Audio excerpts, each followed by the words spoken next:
Is preparing. Are you ready? Is preparing. We're almost live. No. All right, there's still people logging on. We only got about half the class logged on right now anyway.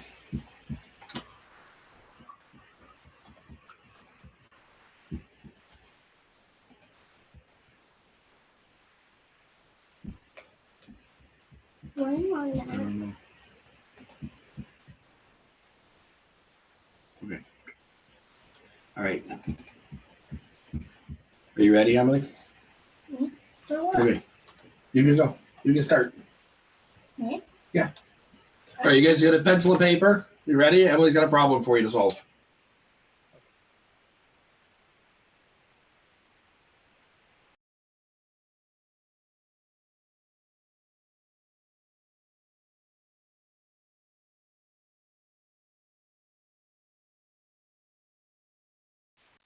What? 5 times 5 is another one. 5 times 5 minus 5 5 minus 5 times plus 5. 50. Wait. Minus 5? Yeah, 2 minus 5 Minus 5 plus 50 plus 50 minus 51 minus 51. Who's got plus it? 2. Oh, plus 2? Yeah, plus 2. Plus 2. Anything else? No, that's it. Do you know the answer, Emily? Anybody got it?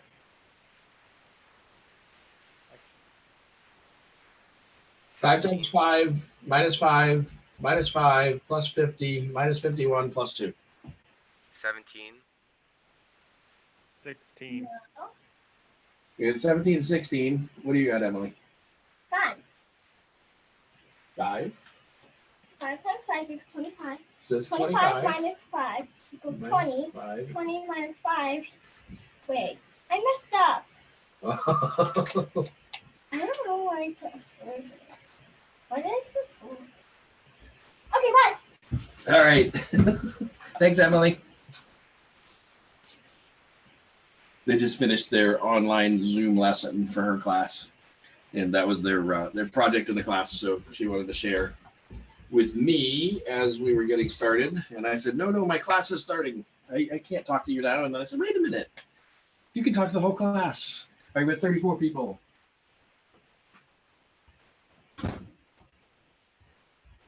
It's a brave new world. I have closed the door. I've also hung a blanket across the door to deaden the noise a little bit more. I mentioned last week that when I got banished from the kitchen, everybody was very happy that they didn't have to listen to my lectures. I don't know why. Are you guys happy if you don't have to listen to my lectures? Definitely not. No? Okay, so perfect. Depends on the day.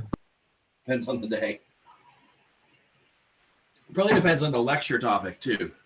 Have you ever noticed that sometimes the professor's pretty excited about the lecture topic, and sometimes it feels like the professor's gone to sleep?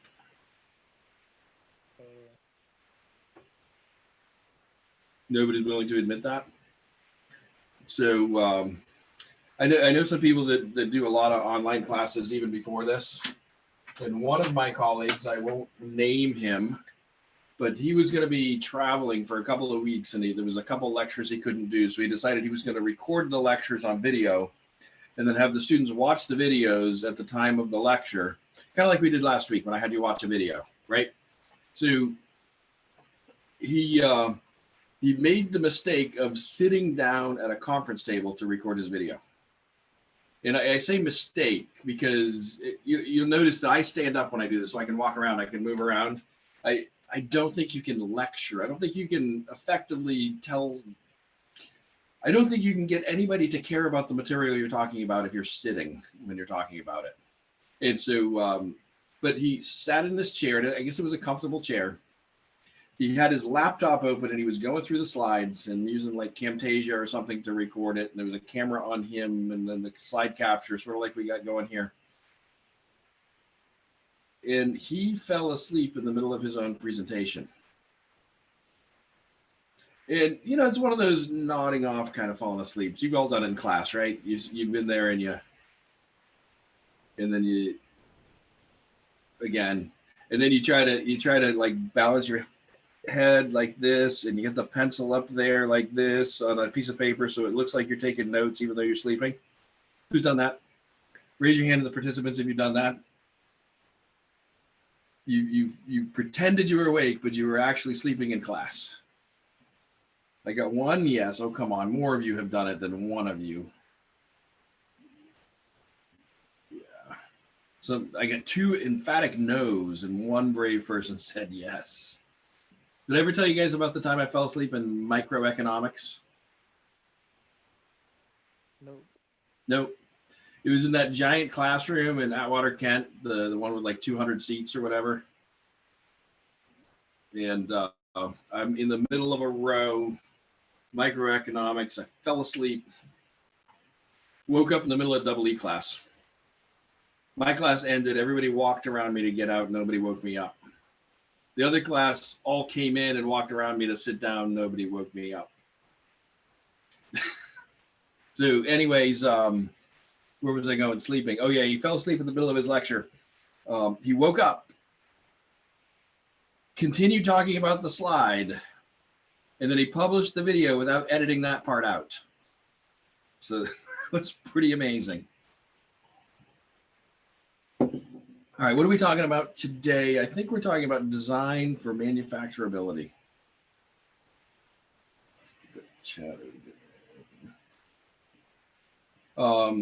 Somebody had trouble with the video. Somebody said pin the professor's video. I'm seeing video just fine.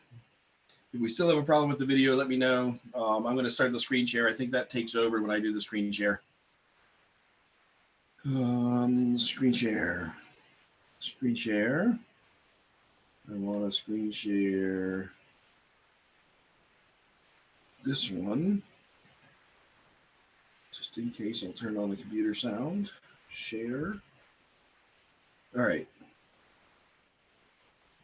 Now everybody can see design for manufacturability. Yeah. Perfect. Or at least one of you can. All right. So first off, we talked a little bit about design. We talked about fixture design. We talked about design for a functional design. So picking the tolerances that are functional. Talked about looking up tolerances in the machinery's handbook and things like that. Whose job is design? Whose job is the design part of making stuff? Design and engineer. Somebody said the design engineer. And I agree. So it's the designer's job to do the design part of making stuff.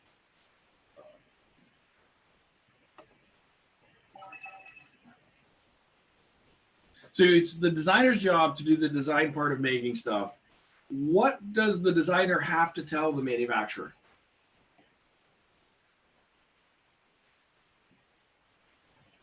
So if we're taking off our design hat for a minute, we're being the manufacturer, what do we need the designer to tell us? Dimensions and like measurements and related. So measurements, what else?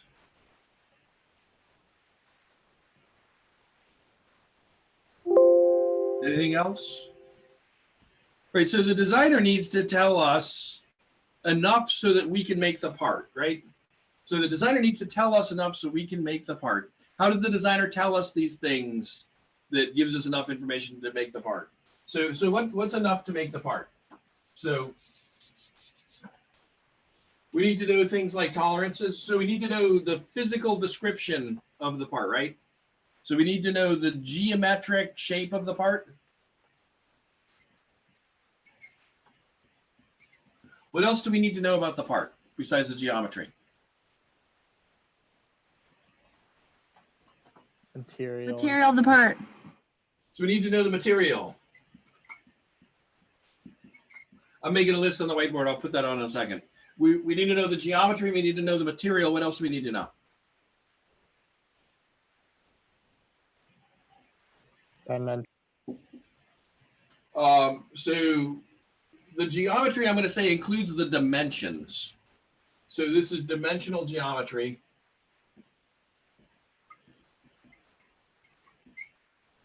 So what else do we need to know?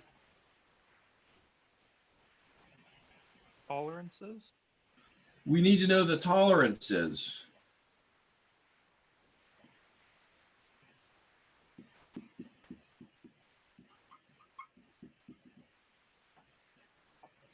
Some of that brightness. So we need to know dimensional geometry. We need to know the material. We need to know the tolerances. What else do we need to know?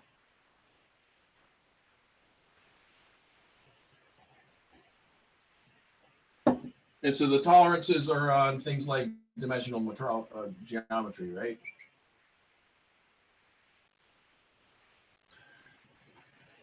Is this enough to make the part? We might need to know something about the surface roughness, right? I'm going to call it surface finish. Do we have enough information now to make the part? If we know the geometry, the tolerances, the material, the surface finish? Maybe what it's for. Like it's perfect. Maybe what it's for.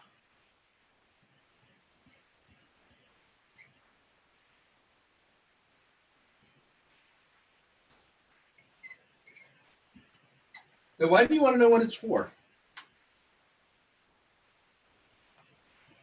I don't. Maybe kind of just like.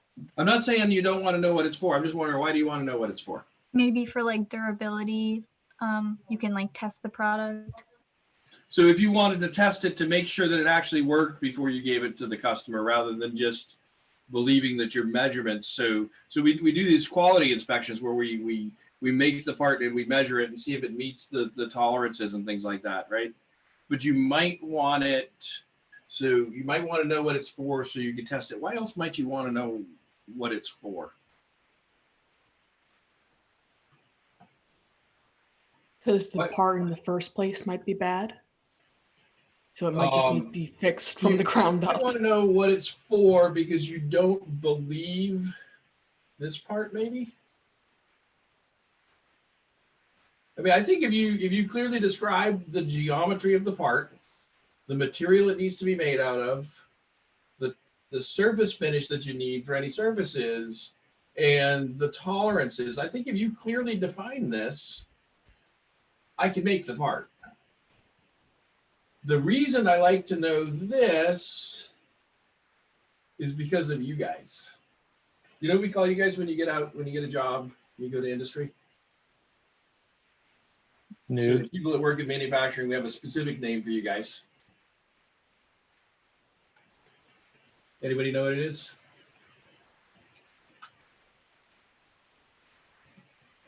No one wants to guess? We call you guys kids with CAD. Now, why do we call you kids with CAD?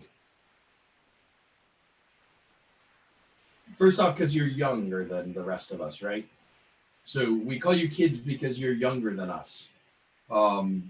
You could be a non-traditional student, and you could be 47 years old right now and taking this class. But if you're a young engineer, if you're just learning to be an engineer, I'm still going to call you a kid. You're a kid with CAD. At the same time, the guy that works in the machine shop or the woman who works in the machine shop, that's a grumpy old machinist, regardless of how old they are. And has anybody ever interacted with a grumpy old machinist? Yes. What was your experience interacting with a grumpy old machinist? Well, I mean, they knew how to do things, so They do I know just how to do kinda, like, things. They asked know them how to do questions. things well. Did you learn a lot? Kind of like the janky way, you know?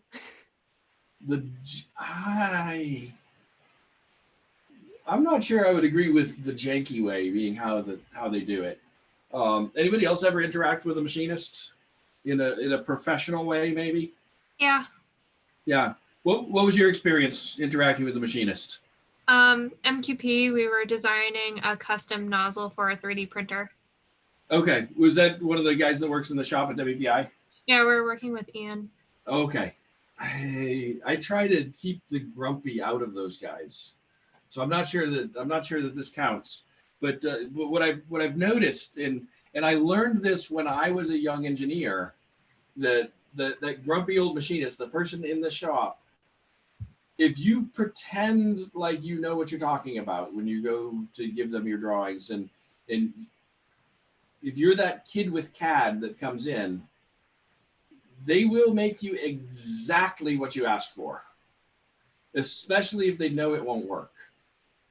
And so one of the things I try to get you guys to do when we're in this class is to think about, one, how to think like a machinist so that you can design something that will work, but also how to know some of the words where we talked about. So a thou is 1,000th of an inch. A tenth is 1/10 of 1,000th of an inch, or 10,000th of an inch. If you use those words when you go to talk to the machinist, they're going to know that you've got some training and you know something. If you ask for their advice and you tell them maybe what it's for, if you tell them what the thing is for and ask their advice, they can probably help you improve the design so that you can design something that's cheaper to make, easier to make, and maybe will function better. So I always, as the manufacturer, I'm always asking this question: what the part's for? And it's not standard. It's not really the traditional thing that the manufacturer, the job shop owner is going to do. But I'm always looking for a way to help the customer make a better part. And so if I can figure out how to save you money, that's good for you. It's good for me. If I can figure out how to make it easier for me to make the part more reliably, that's going to make it cheaper. So there's a lot of things that we try to do where we're trying to help the engineer out. But so all right, so you guys are kids with CAD until you've had this lecture. Once you've had this lecture, you're still kids with CAD, but you know, at least now you know that you're kids with CAD, right? What is the most important thing for the wise wise man, for the wise person to know? What proves that you have wisdom? Telling them what it's for.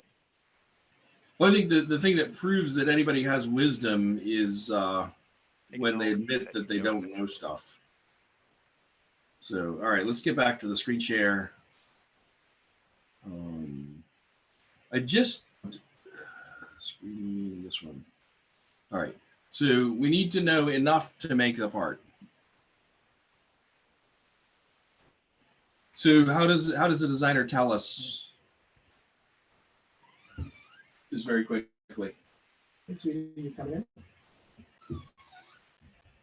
How does the designer tell us enough to make the part?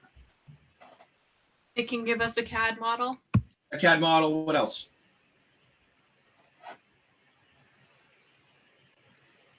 What else might they give us?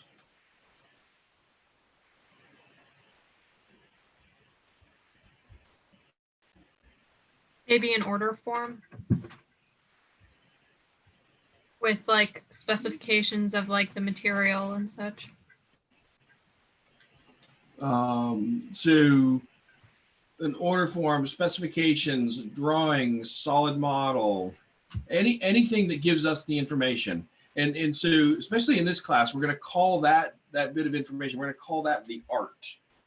So we're saying we're going to take a concept, we're going to take it from art to part. And so the designer gives us this information that tells us how do we convey the information, or how do we make the part? What is the part exactly? And so how do they do that? They'll give us, maybe they just give us a sketch. So is this enough information to make a part?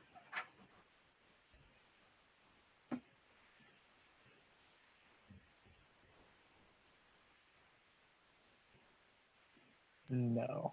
Could we make this part? What's missing?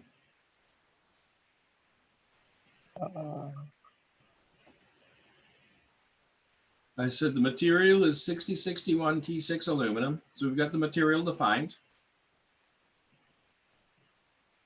Oh, The length in this direction. What's missing is where the pocket is in the 4-inch direction. So we don't know where the pocket is in this direction, right here, right?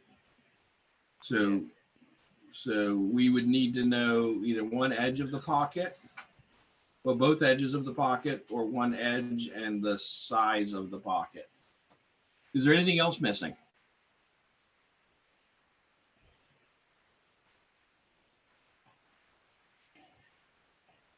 So if we didn't know that, what should we do?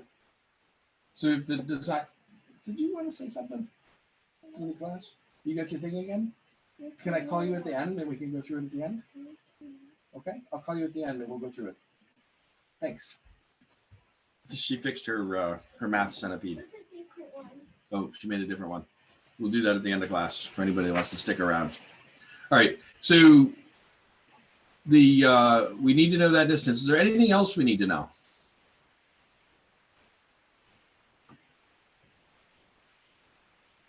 Like we said before, it'd probably work better if we knew what it's for. All right, so if we knew what it was for, we might be able to help the designer make a better design part. But let's assume that we know that it's a spacer that goes between two things. So it's like a what do you call that? A standoff. So it's going between two things. We need to ask where the pocket is in the 4-inch dimension. Well, we assume that that's 4 inches, right? So what assumptions are we automatically making when we look at this part or this sketch? Well, the tolerances are in inches, so we're The tolerances are listed in inches, so that leads us to assume that the dimensions are listed in English, but it doesn't say anywhere on the sketch, does it? So we're making assumptions about the dimensional units.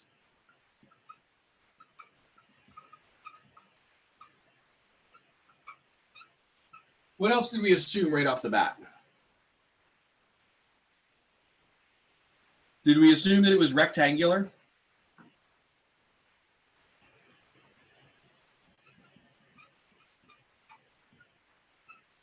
Because with my great art skills, it's at best a trapezoid that's on the page, right? So we assumed that it was rectangular. We assumed that this 5-inch dimension here also applied to this. That's a fairly safe assumption, but we assumed it. It doesn't say anywhere on the drawing. We assumed that these angles are 90 degrees. All right, so we assumed that it's a rectangle. We assumed that the units are inches. What else?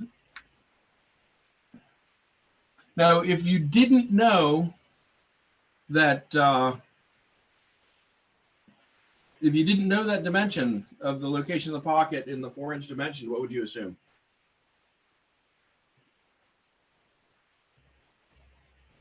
from the drawing that it's in the middle. You would assume that it was centered.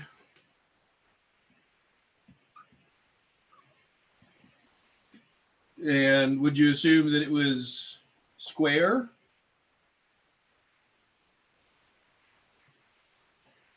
Yeah. I think we would probably assume that it was square. I think an equally valid assumption, though, would be that it was proportional to the outside dimensions, which would mean it would be rectangular, not square. So those are things that you, when you ask the designer, when you see those kind of things, you want to ask about it. Now, this was just a sketch that I made on a piece of paper and took a picture of for the sake of this argument. Do you think this happens in real life? Definitely. More than it should. Yeah, I have one pretty cool experience. So we, in addition to teaching at WPI, I also own a machine shop, and we had it was a pretty important customer to us. We'd been working with them for well over a year on other parts, and they had this new part. They needed to not just manufacture these parts, but they needed someone to figure out a process that made it possible to manufacture the parts. So we had in hand a $200,000 purchase order. The first $25,000 of it was to deliver the first part. And then they wanted 500 parts after that. But the first $25,000 was to make the first part and figure out the process to make this part. And so we're very carefully going through step by step, making these features, make these features. And we were almost finished making that first part. And there was a question about one of the tolerances on the drawing. And so the engineer comes to me and I said, well, let's just call we'll call the customer. And we said, so for this feature, this undercut feature here, you didn't specify a tolerance. And so what is it that you wanted? And they said, we don't have an undercut feature on the part. Which drawing do you have? So I read him the drawing number. And so we spent $25,000 making a part that wasn't the part they intended to order. They sent me the wrong drawings. So these kind of things happen in real life. We were able to actually salvage that part and make it into the part that they wanted. But it was, that's not a small mistake, but these are the kind of things that we're trying to avoid. All right, so if we've talked to the designer, we confirmed our dimensional assumptions. We confirmed that it's a rectangle. We confirmed that that pocket is centered in the 4-inch direction and that it is in fact square and not proportional to the outside dimensions. Can we make the part?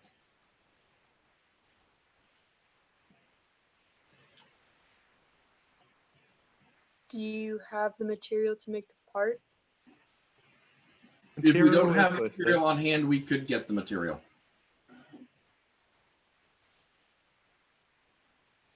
So let's say, what would our process be? So now we're the manufacturing engineer, we're gonna figure out, can we make the part? What's the first operation you guys would use to make this? Let's say the stock material is 6 by 5 by 3/4 of an inch thick.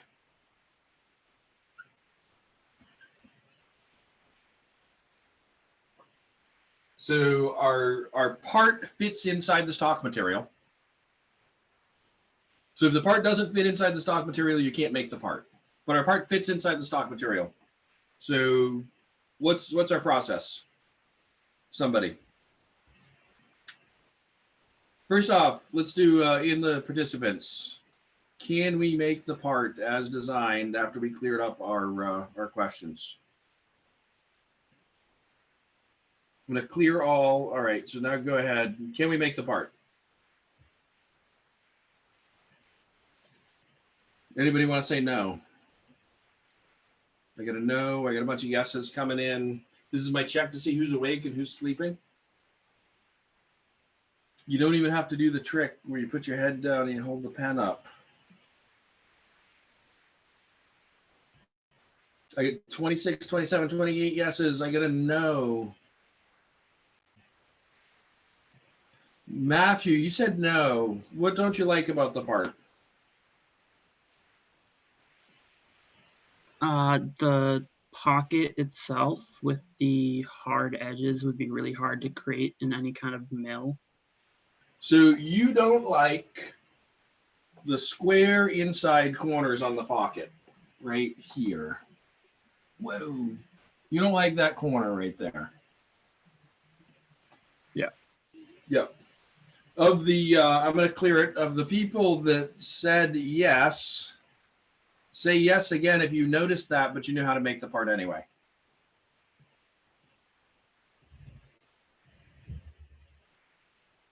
What if you noticed it, you knew that there were ways to make it, but you didn't know the specific methods?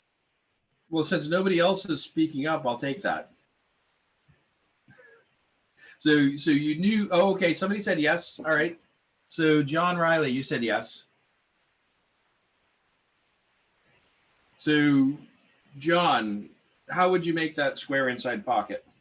I was responding to Noah's statement about knowing that I could get that right angle, but I don't know exactly how I would get it. Okay. Does anybody know how to make that feature? I could think of 3 or 4 ways right off the top of my head. So let's do that. Anybody want to volunteer how to make that I feature? can take a guess. I Alright, can go for it. I guess you could use a smaller diameter mill. So we could approach that square corner by getting a smaller diameter end mill. So you get a smaller radius in that feature.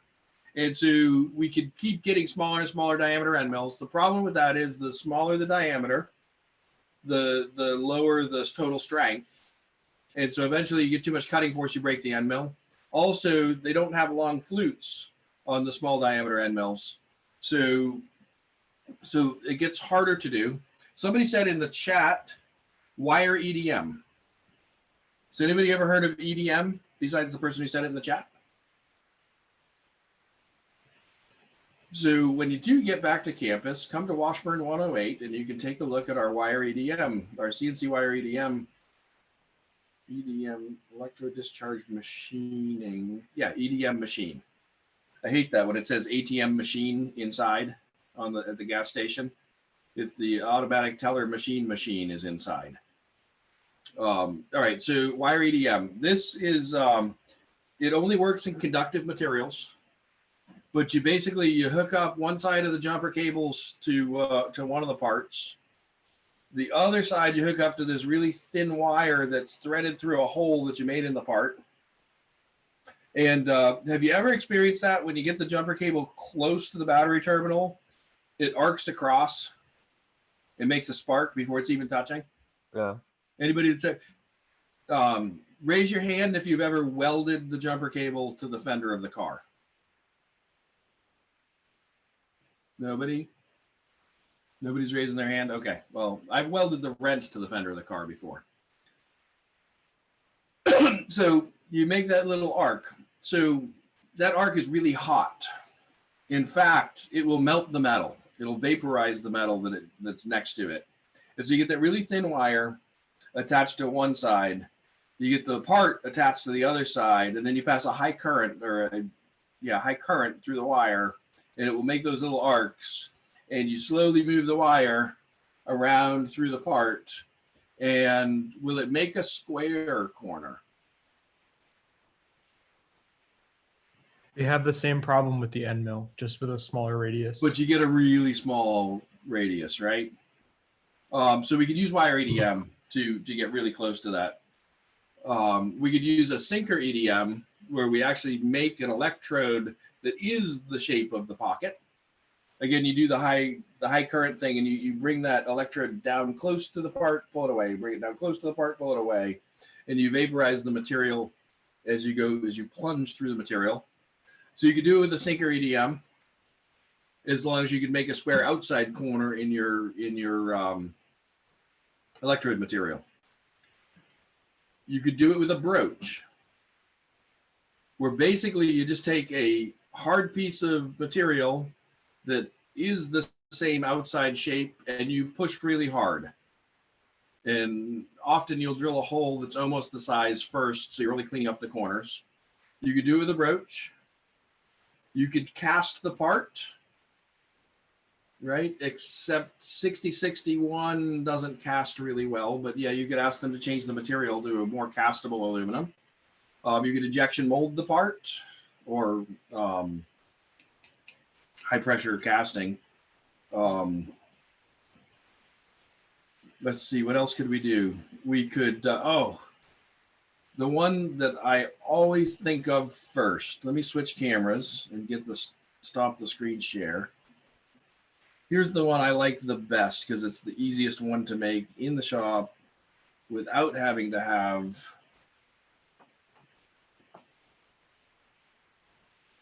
the thing. All right, so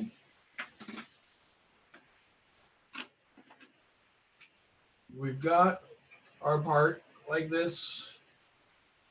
And we've got our square inside corner like that. Can you guys see the board? Yes. Okay, so we've got that. What if we make two pieces? One, I'll just draw the exploded view here. One that looks like this, one that looks like this. And we put a hole here and here, a clearance hole, and we put a threaded hole here. And we made an assembly. And maybe we counterbore this hole. I guess those should be hidden lines, right? Again, I'm an engineer, not a CAD technician. But what if we broke it into two pieces? Then we could make it with square inside corners. Bandsaw. You could do that. I mean, I just make this piece, you stand this one up in the vise like this, and you have your end mill go through in this orientation. So you could ask them to change the part design. Can we make that as two pieces? And but there are ways to make the part. I think if you don't have an EDM on hand, making it as two pieces is the easiest way to do it. All right, so let's go back to the screen share. What time is it? 36. Okay, I got time.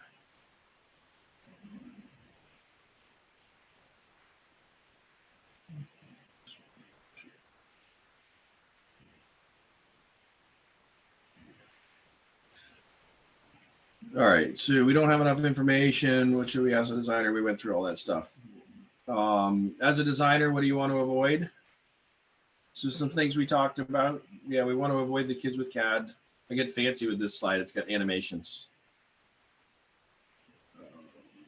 Okay. What do kids with CAD do? They draw features that are easy to draw, hard to make. Who's used SolidWorks? A lot of you guys have used SolidWorks, right? This is one of those moments where people raise their hand in the classroom and we move on. So people have used SolidWorks. Is it really easy to make a fillet in SolidWorks? Yeah. Yeah. Yeah. Is there, I think when you make those fillets, and so somebody that said yes, describe to the class what a fillet is. A fillet is a rounded edge. A rounded edge between two perpendicular or two adjacent edges, right? Yeah. So when two surfaces come together, they form an edge.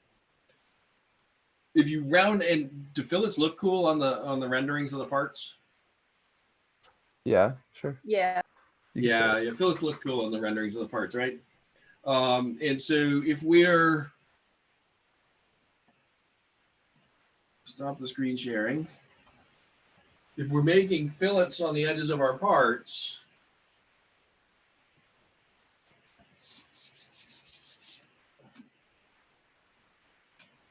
and we've got this surface here, we've got this surface here, and we make that fillet. And how do we machine that in our milling machine? How do we make that shape?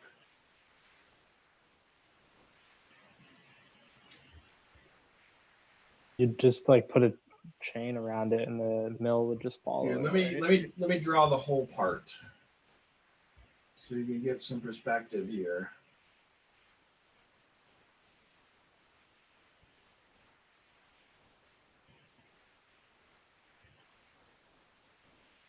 So the fillet sort of wraps around this corner.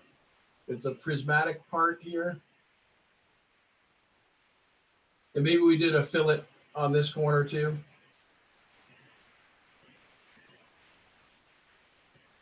I don't know how to draw this. So this is rounded like this. This one's rounded like this.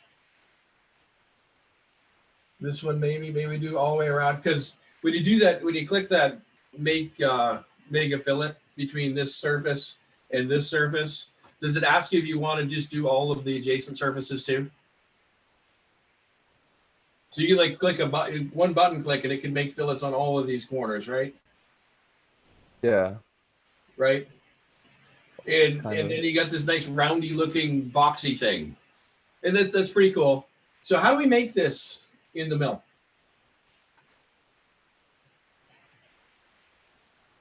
if I do my, let's do my 3-view drawing here. So I've got, so it's got fillets on all the corners. So this is round, this is our top view.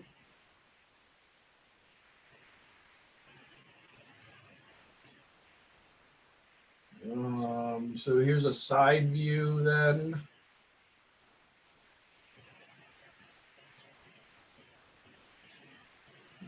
This will be round this way, and this way, and this way, and this way. Right, and then there'll be a here.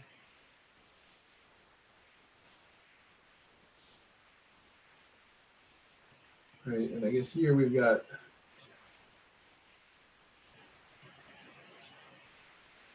like that. So I got 2 views of our rounded edge part. So how do we make all these fillets in the milling machine? Do a contouring. So if we get from this top-down view, I could do a contour that goes around like this, right? So it's easy to make this corner in a contouring pass. So do I then flip the part over on the side and do another contouring pass to make the next one? Let's see what not. Or we could do a 3D surfacing pass, right? Yeah. Where we go back and forth, right? How else could we make those radiuses? Could you just do it in the first place with your chain around the outside? Rather than, Right, so like, we could squaring it put off? the chain around the outside, and we could hold the part in all 6 orientations in the vise, and we could go around it. Do we have to keep moving the part? To do that, you would have to keep moving the part. You'd have to put the part with all 6 sides facing up. I'm not At least one of the sides twice. I'm not very educated on metal milling, but I know for wood routing, you can just do a routing bit. I don't know if you can do that. Oh yeah, that's cool. We could totally I get. think that would be kind of jank, but We could that's totally not get my an skill. end mill that looks like this at the bottom. We totally do that. And so we could get, and we call this a form tool.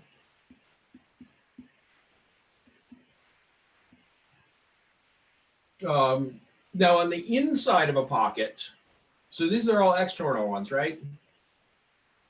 If we're looking at, and so we can do a form tool to do that. Now what happens if the designer changes the radius? You'd have to make it again because of the Well, pocket. on the different, to make a different part with a different radius, we'd need a different form tool, right? So for every possible radius that we're going to want to make on one of these fillets, we need to have a special form tool. What if, instead of a fillet, we put a chamfer on the outside corner?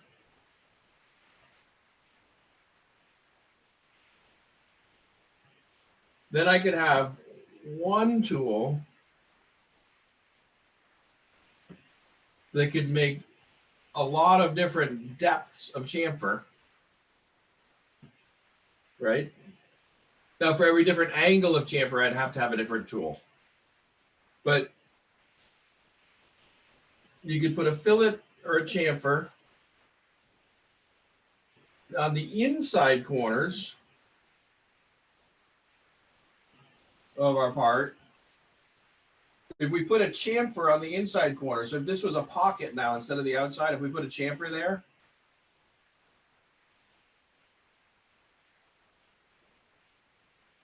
we'd still end up with a radius here and here, right? But if we did a fillet here on the inside corner, our end mill can just go right around. So we want to look out for putting too many fillets on the outside edges of parts. And we want to look out for sharp inside corners because they're harder, they're more expensive to make.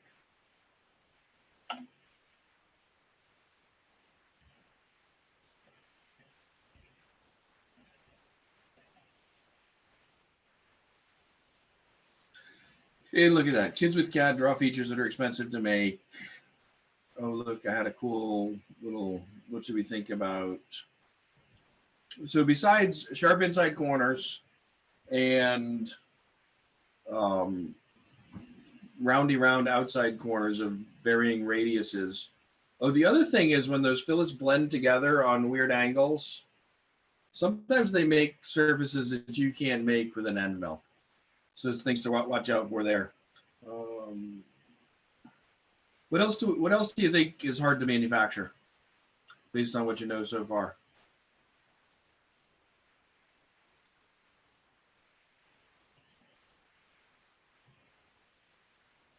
What else do we want to watch out for?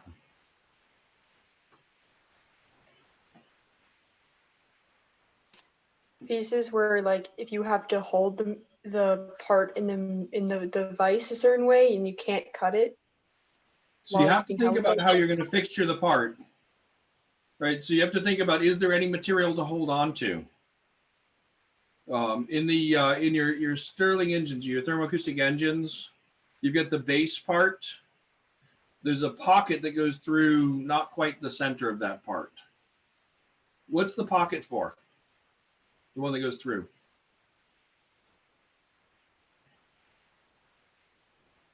We didn't review this with our functional design review. Any guesses why that pocket's there? For attaching it to like a surface, like a vise or something like It that. could have been for that, but no, it wasn't. Did you notice when you did the cam for that, when you flipped it over, the XYZ 0 became the center of that pocket instead of the center of the stock material? Was it to make the other features on that? It was so that after you flipped it over, you had a locating feature that went all the way through from the first side, so that when we drilled holes and made the pocket that had to line up with the hole that went through, we had a locating feature. So the only function of that through pocket, it was there for manufacturing purposes. It wasn't there for the design of the base. And the reason that it's not in the center was so that we could tell when you set it up in the machine if you did it right. So that was for teaching purposes, I suppose. All right, so you want to think about fixturing, things like that. Has anybody ever drilled a hole with a hand drill?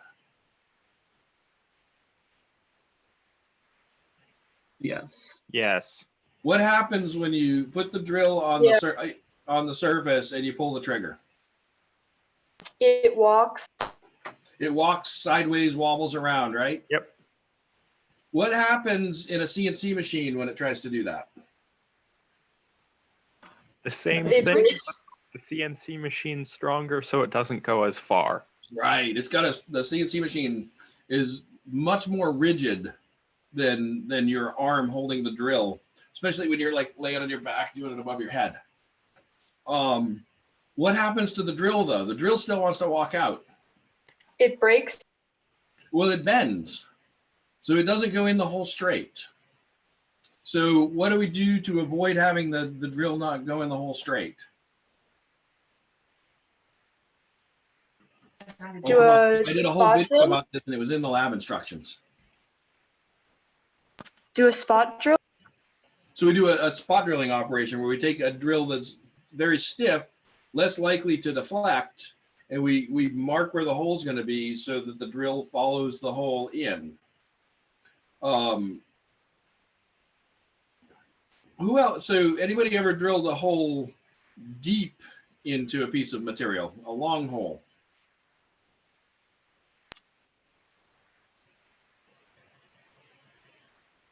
Maybe.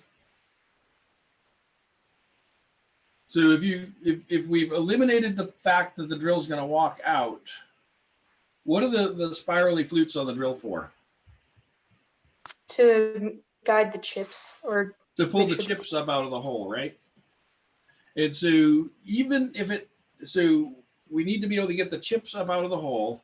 A long skinny hole, you will get some deflection of the drill as it goes into this long skinny hole. The longer the hole is, the more likely you are to have the hole go sideways and not go straight through the part. as it does that. So we want to avoid long skinny holes. We want to avoid thin walls, both for the fixturing and for the fact that they vibrate, they blow out. What else do we want to avoid? Deep features, square inside corners, long skinny holes. We want to avoid anything that makes it more expensive to make the part. We like chamfers instead of fillets sometimes, fillets instead of chamfers sometimes. What happens if the tolerances are too tight? So what happens when the tolerances are too tight? You don't meet them? Well, you might meet them, but you might need to have a more expensive machine to meet the tolerances. Yeah. You might have to do more inspection to meet the tolerances. Might also take longer to manufacture with tighter Might tolerances. take longer to manufacture with tighter tolerances. All right, deep features, thin walls, multiple setups. Yeah, things we should think about when we're making our parts. And of course, materials. Some materials are easier to machine. And I don't mean by typing in the feed speed, depth of cut easier. I mean by they take less energy. Some materials are work hardening. All right. I think we're good for today. I had originally published that we were going to have no class tomorrow, but I updated that to say that, except I updated the wrong one. Here, look at this one.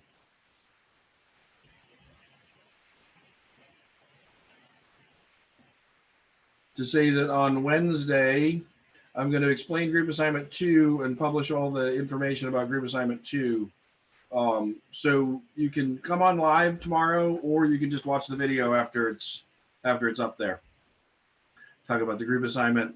And then on Thursday, I'll fix the slides there. On Thursday, we're going to get back to this whole idea of profit. And we're talking about how much does it cost to do the things that we're doing here in the machine shop. So we got the group assignment 2, and we'll just have that be due at the end of the term.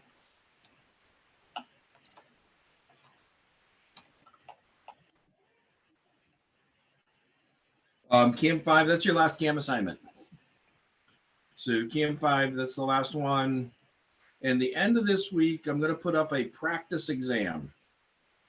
It's going to be similar to the final exam that we'll do at the end of week 7. It's going to have all the same types of questions, and it's going to have unlimited attempts on all of the questions. When we do the final exam, I like to not do the unlimited attempts. But if you can figure out how to solve all the problems in the practice exam, you'll be able to do all of the problems in the final exam. So it's going to be a basically it's the study guide so that you can pass the final exam. Does the final exam have multiple attempts? I'm going to limit the attempts on the final exam. I'm going to give it 2 attempts. And the main reason for 2 attempts is in case somebody accidentally submits it before they were finished, or if you get kicked out or something, you don't have to wait for somebody to reset it for you so that you can go back in. But the practice exam will be unlimited attempts, and the questions will all be of the same type between the 2 exams. So if you can solve all the practice exam questions, you can solve all of the final exam questions. What does the final exam count for? Just like a quiz, the quiz grade segments on the syllabus? What did we say in the syllabus? I'm more or less just asking if it's a separate part of the syllabus or if it's still part of just the daily quiz. And I don't remember. So before I answer, I want to look it up.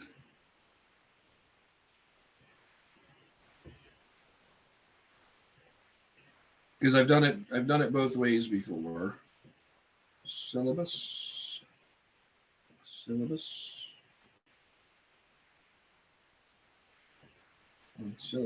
Okay.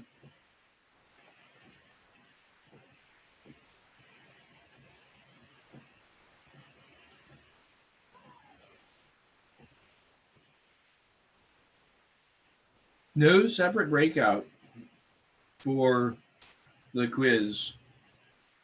So it will be similar to the regular quizzes that we've done, with equal kind of weighting per question. It's just going to have more questions. When will that exam be? Say again? Sorry, when will the exam be? In week 7. It will have 2 classes in week 7, but none of the material from those classes will be on the final exam. You realize that we only have next week one class, I thought? I thought we had 2. What's the last day of the term? I thought it was Wednesday. Tuesday. Oh, okay. Wednesday the 13th. Yeah, so we'll do both of those, but none of that material will be on the exam.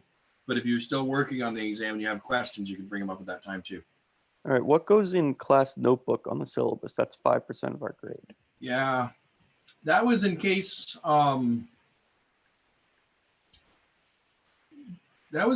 somebody wanted to argue with their grade. So maybe we'll make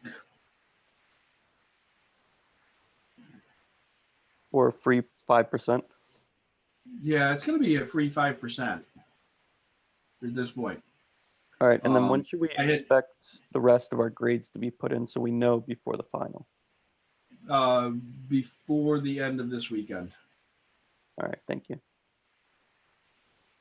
So you have no ambiguity, and you'll have the grades from the practice test by that'll be there by Monday. That'll just give you the grade as you do it, so you'll know how that is as you go along. Is the practice test graded at all, like for completion, or is it just for practice? Counts as a quiz. But it's a quiz you should get 100% on. Okay. Yep. Okay. And all right. So normally I do this thing, late submission of assignments, and you have to tell me why it was late, and you submit the form. A few of you have filled out the form already.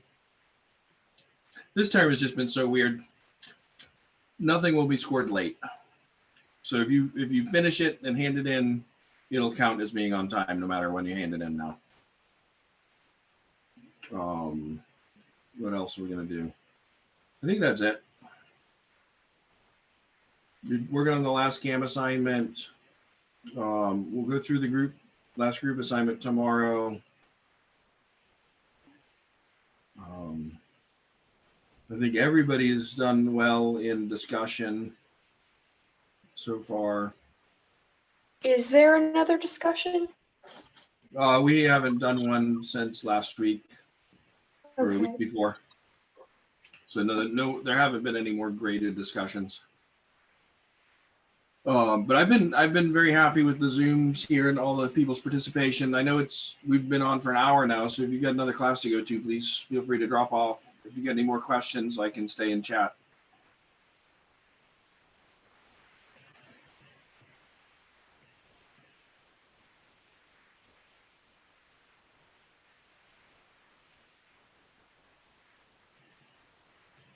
All right, looks like everybody's logging off, so I will too.